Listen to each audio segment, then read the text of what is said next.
What's up, everybody? My name is Angel, also known as your girl AB.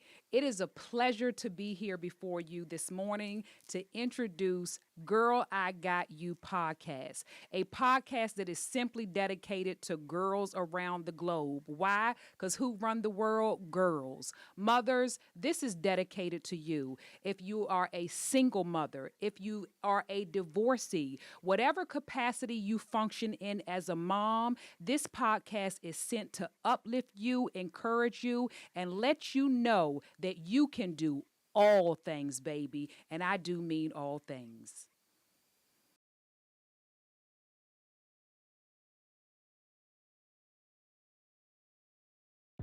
You know, where a lot of people know me as the therapist angel, and that's absolutely what I am.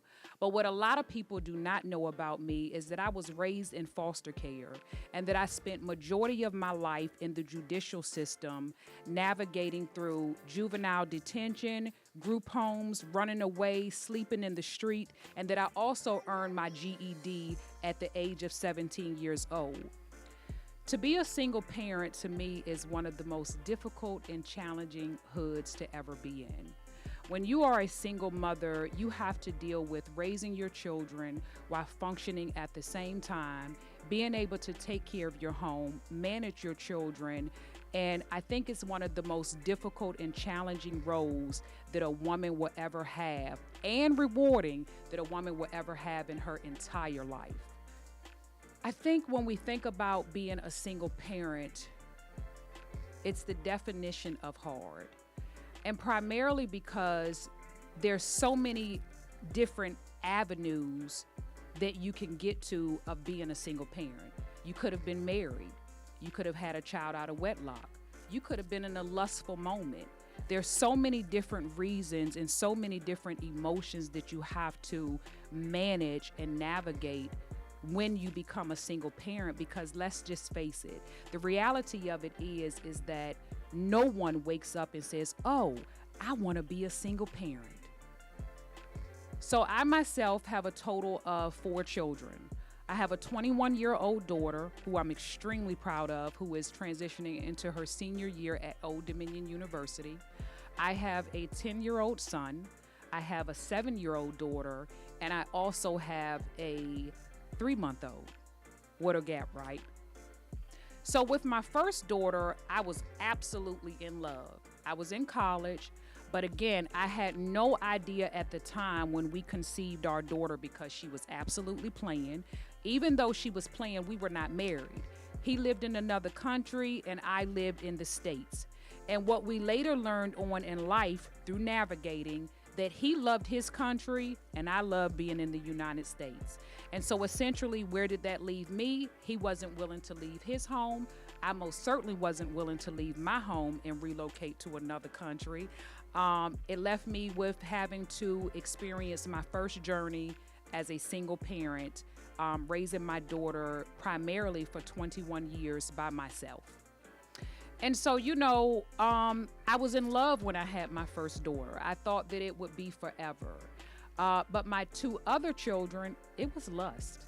I knew very early on that him and I were what we call in the biblical aspect, unevenly yoked. We didn't have a lot of commonalities, but I was new to the area. He showed me a great time. We were VIP everywhere. And I fell into lust. I had a child with him very early on. I believe I conceived my son within 6 months of us dating. And at the time, truth be told, he was married. And I didn't know he was married at the time because he lied. He also had 2 younger children that he lied about their ages as well. But you couldn't tell me I wasn't in love. But in retrospect, no, I wasn't in love. I was in lust. And so one would think, with the knowledge that I have of one being a single parent, when I met the father of my 2 middle children, my oldest daughter at the time was 10 years old. So you would think that I would have a little bit more knowledge, like, hey, there's no real commitment. We're just having fun. So why would I sleep with a man unprotected? Let's be very clear.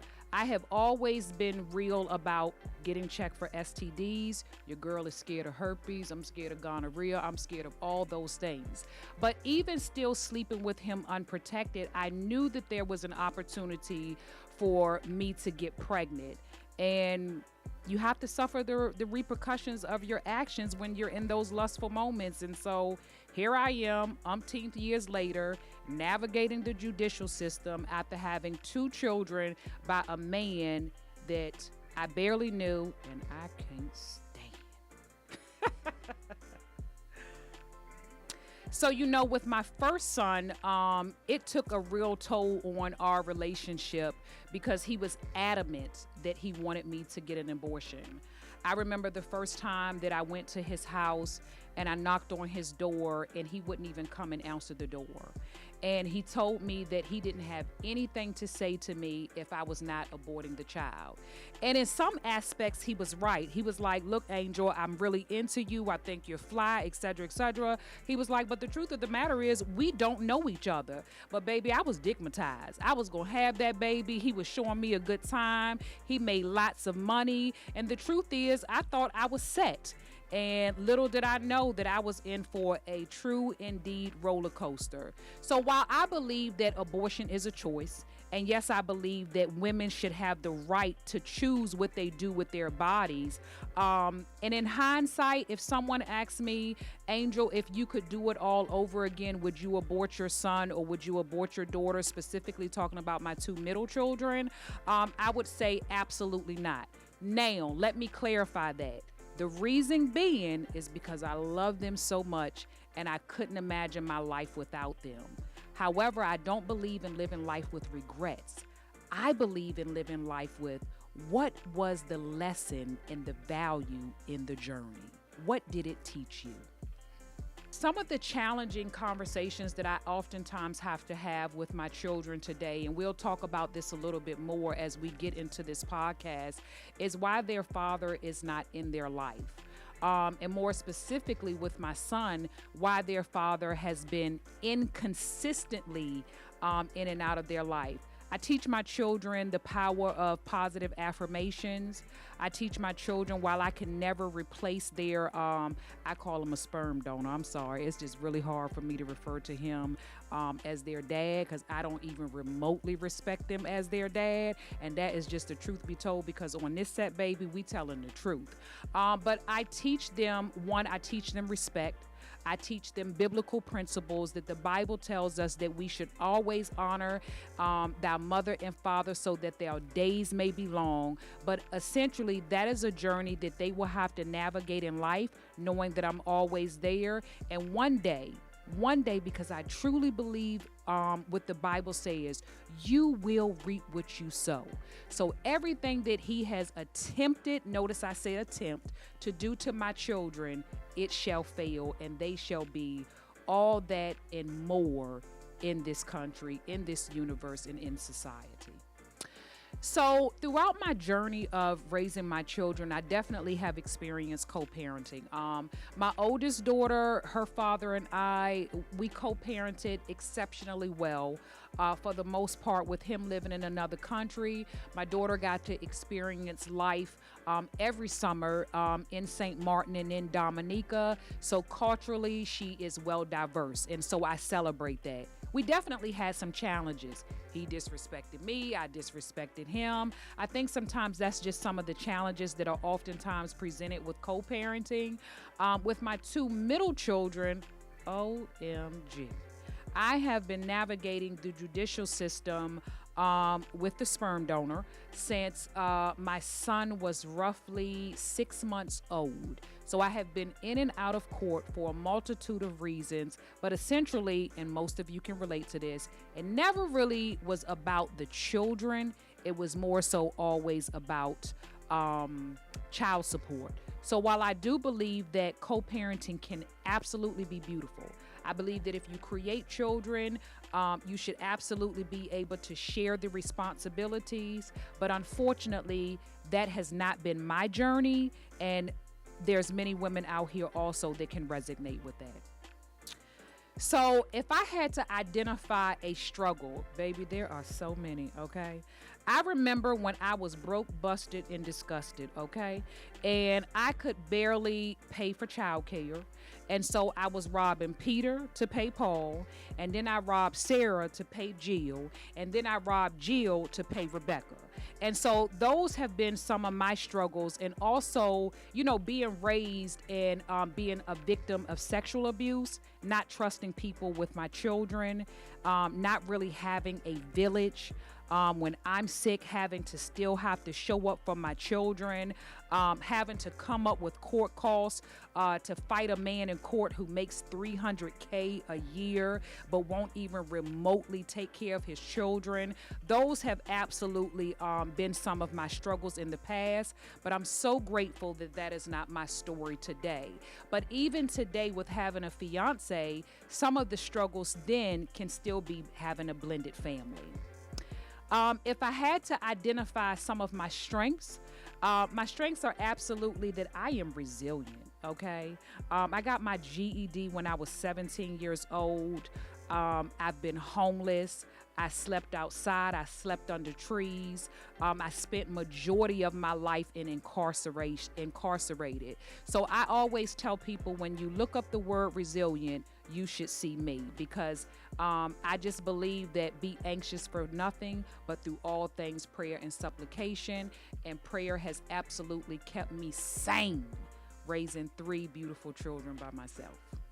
So, when I had my daughter, my oldest daughter, I had just graduated undergrad, and I went on to pursue my master's, and I have a master's in social work. I am a licensed clinical social worker. I own and operate my own practice, which is located in Northern Virginia. And of course, girl, I got you. I have my nonprofit, which I launched in honor of single mothers and also young girls transitioning out of foster care, because I aged out of foster care at 21 years old. And the truth is, I did not have a clue, okay? I didn't know anything about budgeting, managing money. I knew absolutely nothing, but I was expected to survive. So essentially, the nonprofit organization is a helping hand for every mother. I remember so many days, y'all, where I would go to the mailbox and Dominion was always threatening to cut me off, okay? And my daughter would call me and say, "Mommy, is something wrong with the cable, baby? It ain't been paid." And I'm at work scrambling, trying to figure out how I'm going to get the cable turned back on for my daughter. And I remember so many days at the mailbox like, dang, I wish that I could just go to the mailbox and find a check and it would say, "Hey girl, I see you. I see you getting back up again. I see you doing your thing. I got you. Your daughter's daycare is covered for the whole month, or your groceries are covered for the whole month."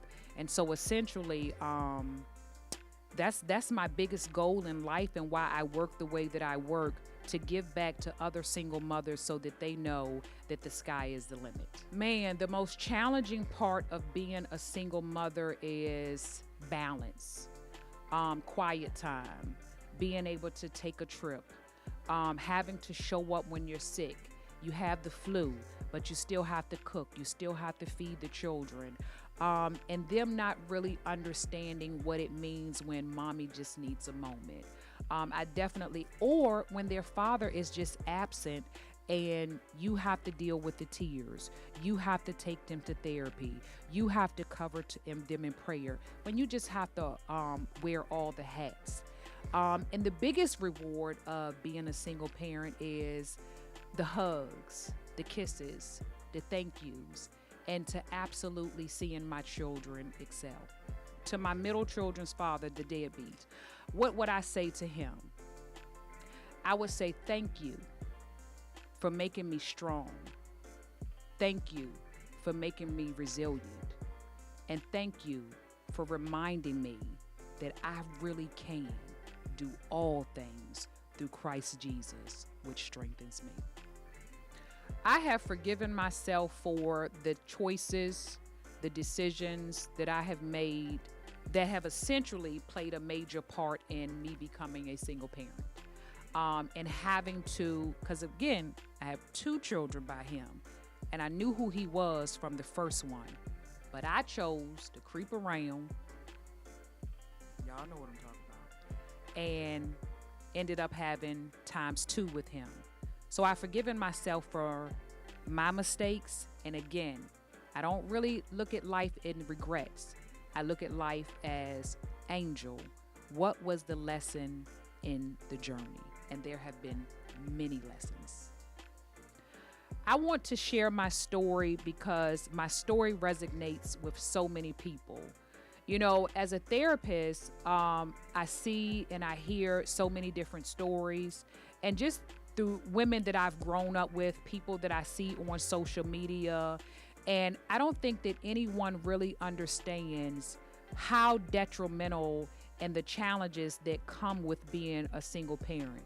But I really want to shed light on my nonprofit, and I want to encourage women. I want to plant centers so that mothers don't have to pay for daycare, so that mothers can get a getaway and know that they have a village and that their children are safe. And that's essentially why I want to share my story, because there are mothers out here who are dying emotionally. And some are dying and they don't even know how to tell their story or ask for help. But I want every mother to have a voice and being able to endorse. This ish is hard. It is the most challenging but most rewarding hood that you will ever live in. So we will be right back after this commercial break. Ready to reset your business journey? Meet the 30-Day Reset Business Challenge and the 8-hour intensive Reset Business course. Written by Sabrina Merriman, these tools are designed to transform your entrepreneurial journey. Imagine tackling your business goals step by step with the 30-Day Reset Business Challenge workbook. Or if you're short on time, dive into the 8-hour intensive Reset Business course, a powerhouse guide that condenses everything into one action-packed day. From mastering marketing and finance to building solid vendor relationships, these books are your ultimate guide to business success. With the 30-Day Reset Business Challenge workbook or the 8-hour intensive business reset course, let's get to work. Don't wait. Grab your copy on Amazon today and start building the business of your dreams. Some of us deal with blended families, and the blendedness of it all is beautiful. And other times we have to deal with blended families that present a multitude of challenges. Whether it's the man or the woman, they don't get along, or oftentimes, you know, the man is dating someone in secrecy and you hear about them from your child. But I do believe that for the sake of children, that blended families should be, a child should always know, I'm loved over here at daddy's house, I'm loved over here at mommy's house. And whether there's a stepmother or a stepfather, I believe that children just deserve to be loved, and that blended families can be beautiful when they're done intentionally and appropriately. So again, having a blended family can present many challenges, and I'll share some of my challenges of having a blended family and having a fiance, and how that has been, and some of the challenges that I experienced that I'm sure other mothers can relate to as well. So anyone who knows me knows that I am very assertive, I am very strong, and I am very independent. And though I've dated throughout the years, I've never introduced my children. I've never been one to introduce my children to men. No, that's not your Uncle Bob, and that's not your Uncle Larry, and that's not your Uncle Harry. So we're not doing that. Nor are my children going to be waking up and seeing random men in my bed. That's just not the example that I choose to live. So my current fiance, I have known him since I was a child. So he knows Angel, and he also knows AB. And the beautiful part is that he has been in my youngest daughter's life since she was 18 months old. And so she knows him as father. She knows him as dad. She loves him. That's her dad. And pretty much the same thing with my son. But sometimes the challenges are with my son, especially now that he's getting of age, is that he has a mouth, right? And so one of the challenges with my fiance and I don't really believe in beating my children. I kind of go the gentle parenting. I mean, I am a therapist, but I'm also from the hood. So it's kind of like a struggle in terms of how I was raised, how he was raised. And so some of the conflict sometimes is how you want to raise your children. I'll give you an example. To me, I don't feel like extracurricular activity should be something that a child is taken from a child. Versus him, he feels very strongly, no, if you're cutting up at school, and if you're being disrespectful at home, there is no such thing as extracurricular activity. No, you sit in your room, right? Or he feels like, no, this deserves a spanking. Well, I may feel like, no, we're just going to talk to them, or we're just going to make them write some sentences. So those are some of the challenges that come with being a blended family. And I think depending upon what works for your family, you might have to incorporate a therapist to help you navigate that. Or it's also constant and ongoing dialogue with your significant other, because one of the things that my fiance and I really try hard to do is not to have conflict in front of the children and not to allow the children to play against us. Because, you know, kids will oftentimes come to you and be like, well, can I have this? Or such and such said, can I have this? And then go back to your partner and say something totally different. Also, physical discipline is something as well that presents many challenges for blended families, because on one hand, you know, if the man is taking care of your children, taking them to school, fixing them breakfast, fixing them lunch, tucking them in, saying prayers with them, and has been in their life for years, then the question goes to, where are they allowed to use physical discipline on the child? And that can be very, very conflictual, because in my case, that stings at my heart, right? So again, when you have a blended family, one, you have to find out what works for you. You have to have ongoing communication and dialogue, and you always have to make sure that whatever disagreements you are having, do your very best to not have those disagreements in front of the children, and make sure that you're always presenting as a team when it comes to disciplining and nurturing and rewarding the kids. So I just want to take a moment to encourage another mom. And a mom, you can be a single mom and be married. Did you know that? Did you know that many women every day are married? They have a partner, but they still wear the heavy hat, the heavy crown of managing and doing things all alone. I want to remind you that you are not alone. Create the village. Make the phone call. Take a walk. Do some deep breathing. Meditate. Join a yoga class. Engage. Be active in your community. You do not have to be isolated. You do not have to do it alone. Pray. Get involved in a local community or in a local church. Take a vacation. Let your hair down. Go out and have what I call a funky comadina good time. And if you don't have the village, that is the whole purpose of Girl, I Got You. And even if you have a village, but you want to sow into another woman, I want to encourage you. Connect with Girl, I Got You, because I need you. We need you. There are so many mothers suffering in silence, so many mothers struggling. Oftentimes, we are frivolous and careless with our money, and we are not good stewards over our finances. And when you want to go to the next level, and every mom should desire to go to the next level, I do not believe a mom should ever carry the burden of having to rob Peter to pay Paul and figure out how to take care of their children, because life is already lifing. That should not be a part of it. So I want to encourage you, connect with Girl, I Got You. Sow some of your time, sow some of your expertise, sow some of your energy, sow some of your finances, so that we can be a blessing, so that you can be a blessing to so many other mothers that are suffering in silence. Doesn't that resonate with you? Have you ever been a mom who was depressed? Have you ever been a mom that was full of anxiety? Have you ever been a mom that had to navigate the judicial system and go to court by yourself? That's a miserable feeling. Having to sit in court and your partner or your ex, he's in court laughing at you, making fun of you, and he's with his woman and you don't have no support team with you. Can we put an end to that? Of course we can.